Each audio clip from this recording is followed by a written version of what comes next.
Breaking news చూస్తున్నాం. మహిళా శాసనసభ్యుల పట్ల అనుచితంగా అగౌరవంగా మాట్లాడిన తెలంగాణ రాష్ట్ర ముఖ్యమంత్రి రేవంత్ వెంటనే క్షమాపణ చెప్పాలని భారత రాష్ట్ర సమితి బీఆర్ఎస్ ఎమ్మెల్యేలు ఈ రోజంతా అసెంబ్లీలో తమ నిరసనను తెలియజేశారు.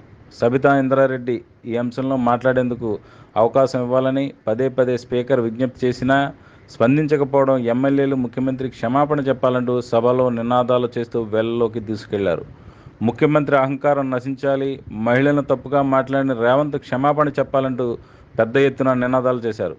పలువురు ప్రతిపక్ష సభ్యులు ప్రధాన ప్రతిపక్షానికి మాట్లాడేందుకు అవకాశం ఇవ్వాలని, సభ్యురాలి పేరు తీసుకున్న తర్వాత ఆ అంశం పైన మాట్లాడే హక్కు వారికి ఉంటుందని పదే పదే స్పీకర్కి విజ్ఞప్తి చేసిన స్పీకర్ స్పందించలేదు.